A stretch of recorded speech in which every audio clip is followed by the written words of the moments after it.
ನೀವು ಮತ್ತೆ ಅವ್ರ ಹೆಂಡತಿ ಬಿಟ್ರೆ ಇನ್ನೂ ಒಂದಷ್ಟು ಹೆಂಗಸರ ಒಂದು ಸಂಘ ಅವ್ರಿಗಿದೆ ಅಂತ ಹೇಳ್ತಾ ಇದ್ರ. ಹೌದು. ಆ ಒಬ್ರ ಹತ್ರ ಅವನು ಹೇಳಿದಾನೆ, ನನ್ಗೇನ್ ಡೈಲಾಗ್ ಹೊಡೆದಿದ್ದ, ನನ್ನ ಹೆಂಡತಿ ಸರಿ ಇಲ್ಲ, ಜಗಳ ಮಾಡ್ತಾಳೆ, ನನ್ನ ಕ್ರಶ್ ನೀನು ಮದ್ವೆ ಆಗ್ತೀಯ, 2ನೇ ಮದ್ವೆ ಅಂತ ಕೇಳಿರೋದಕ್ಕೂ ಅದು ಸಾಕ್ಷಿ ಇದೆ, ನಾನು ಕೋರ್ಟಿಗೆ ಸಬ್ಮಿಟ್ ಮಾಡ್ತೀನಿ. ಅದಿದೆ. ಮತ್ತೆ ನಾನು ನೋಡಿರೋಂಥದ್ದು, ಮತ್ತೆ ಇನ್ ಕೆಲವೊಂದು ಡೌಟ್ ಅಷ್ಟೇ. ಶುಕ್ರವಾರ ನೈಟ್ ಬರ್ತಾರೆ, ಮಧ್ಯರಾತ್ರಿ 12:30 ಹಂಗ್ ಬರ್ತಾರೆ. ನಿಮ್ಮನ್ ಶನಿವಾರ ಬೆಳಗ್ಗೆ ಆಗುತ್ತೆ, ಅದು ಮಿಡ್ ನೈಟ್. ಸೊ ಅವತ್ತು ಏನಾಯ್ತು ಮೇಡಮ್ ಆಕ್ಚುಲಿ? ಬಿಕಾಸ್ ಯಾಕಂತಂದ್ರೆ ನಿಮ್ಮನ್ನ ಅಶ್ಲೀಲವಾಗಿ ಒಂದು ಚಿತ್ರೀಕರಣವನ್ನ ಮೊಬೈಲ್ ಅಲ್ಲಿ ಶೂಟ್ ಮಾಡ್ಕೊಂಡು ಈಗ ಹೋಗ್ಬಿಟ್ಟು ಅಲ್ಲಿ ನಾನೇನು ಮಾಡಿಲ್ಲ, ನನ್ನ ಮೇಲೆ ನನ್ನ ಹಿಂದೆ ಕಾಣದ ಕೈಗಳೆಲ್ಲ ಸಹ ಒಂದು ಹುನ್ನಾರವನ್ನ ಹೂಡ್ತಾ ಇದಾವೆ ಅಂತ ಹೇಳ್ಬಿಟ್ಟು ಅಲ್ಲೆಲ್ಲೋ ವಿಡಿಯೋ ಮಾಡ್ಬಿಟ್ಟು ಹಾಕ್ತಾರೆ, ಎಲ್ಲೋ ಹಾಸನ ಹತ್ರ ಇರುವಂತದ್ದು.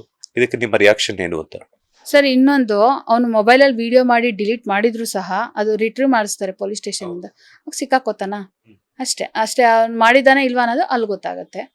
ಒಂದು ನನಗೆ ಯಾರು ಹೇಳ್ಕೊಡು, ಯಾಕೆ ಅವನು ಬೇರೆಯವ್ರಿಗೆ ಹೋಗಿ ಅತ್ಯಾಚಾರ ಮಾಡಿಲ್ಲ, ಅವ್ರು ಬಂದು ಇಲ್ಲಿ ನಿಂತ್ಕೊಳ್ಳೋಕೆ ನನಗೆ ಮಾಡಿದಾನೆ, ನಾನು ನಿಂತ್ಕೊಂಡಿದ್ದೀನಿ. ಅದು ಇತ್ತೀಚೆಗೆ ನಡೆದಿರೋದು. ಇತ್ತೀಚೆಗೆ ಇದು ಜಗಳ ಇವತ್ತು ನಡೀತಿರ್ಲಿಲ್ಲ. ಇನ್ನೊಂದು ಯಾಕೆ ಈಗಲೇ ಅದು ಇವತ್ತು ಸುದ್ದಿ ಆಗ್ತಿರ್ಬೋದು. ಇದು ಪ್ರೊಸೆಸ್ ನಡೀತಿರೋದು 3 ದಿನದಿಂದನೂ ನಡೀತಾನೆ ಇರೋದು ಇದು ಕಂಪ್ಲೇಂಟು. ಮತ್ತು ನಿನ್ನೆ ಬೆಳಿಗ್ಗೆ ಅದು FIR ಆಗಿರೋದು. ಸೊ ಏಂತಕ್ಕೆ ಅದು ಕೆಲವರು ಅಂತಾರಂತೆ ದುಡ್ಡುಗೋಸ್ಕರ ಅವಳು ಈಗ ಸಿನಿಮಾ ನಿಲ್ಸೋಕ್ಕೋಸ್ಕರ. ನನಗೆ ಸಿನಿಮಾ ಅನ್ನೋದು ಫೋಕಸ್ ಅಲ್ವೇ ಅಲ್ಲ. ಶನಿವಾರ ನಡೆದಿರೋದಕ್ಕೆ ಮೆಡಿಕಲ್ ಟೆಸ್ಟ್ ಆಗಿ ಇಮಿಡಿಯೇಟ್ ಆಗಬೇಕು. ನಾನು 4 ದಿನ ಬಿಟ್ಬಿಟ್ಟು ಮೆಡಿಕಲ್ ಟೆಸ್ಟ್ ಮಾಡ್ಸೋಕ್ಕಾಗತ್ತಾ? ಕಾಯೋಕ್ಕಾಗತ್ತಾ? ನನ್ನ ಜೀವನನೇ ಸರ್ವನಾಶ ಮಾಡಿ ನನ್ನ ಸಾವಿಗೆ ಬೆಲೆ ಇಲ್ಲ ಅಂತ ಅಂದಮೇಲೆ ನಾನು ಯಾಕೆ ಅವನ ಬಗ್ಗೆ ಯೋಚನೆ ಮಾಡಬೇಕು? ಅಷ್ಟೇ ಸರ್ ವಿಷಯ. ಈಗ ಯಾರೆಲ್ಲ ನಿಮ್ಮ ಸಪೋರ್ಟ್ ಇದ್ದಾರೆ, ಅಥವಾ ಯಾರಾದ್ರೂ ನಿಮ್ಮ ಜೊತೆ ಆಕ್ಟ್ ಮಾಡಿದಂತಹ ಕೋ ಆರ್ಟಿಸ್ಟ್ಗಳು ಯಾರಾದ್ರೂ ಬಂದು ನಿಮ್ಗೆ ಸಮಾಧಾನ ಮಾಡುವಂತದ್ದು, ನಿಮ್ ಜೊತೆ ನಿಲ್ಲುವಂತ ಪ್ರಯತ್ನವನ್ನ ಮಾಡಿದಾರ, ಅಥವಾ ಅವ್ರ ಜೊತೆಗಿದ್ದಂಥವ್ರು ಯಾರಾದ್ರೂ ಈ ತರ ಮಾಡ್ಬೇಡ ಅಂತ, ಅಥವಾ ಬೆದರಿಕೆಗಳೇನಾದ್ರೂ ಬಂದಿದ್ಯಾ ಅಂತ?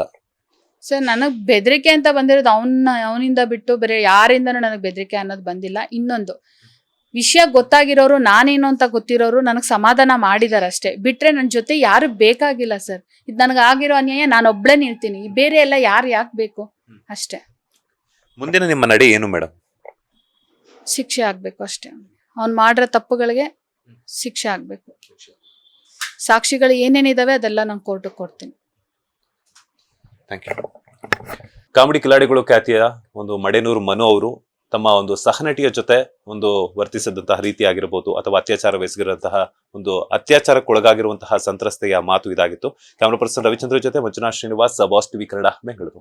ಲೇಟೆಸ್ಟ್ ಹಾಗೂ ಇಂಟ್ರೆಸ್ಟಿಂಗ್ ಸುದ್ದಿಗಳಿಗಾಗಿ ಬಾಸ್ ಟಿವಿ ಕನ್ನಡ ಚಾನೆಲ್ನ ಸಬ್ಸ್ಕ್ರೈಬ್ ಮಾಡಿ, ಹಾಗೆಯೇ ಬೆಲ್ ಐಕಾನ್ ಪ್ರೆಸ್ ಮಾಡಿ. ಇದರ ಜೊತೆಗೆ ಫೇಸ್ಬುಕ್, ಇನ್ಸ್ಟಾಗ್ರಾಮ್, ಎಕ್ಸ್ ನಲ್ಲೂ ಮಿಸ್ ಮಾಡದೆ ಫಾಲೋ ಮಾಡಿ.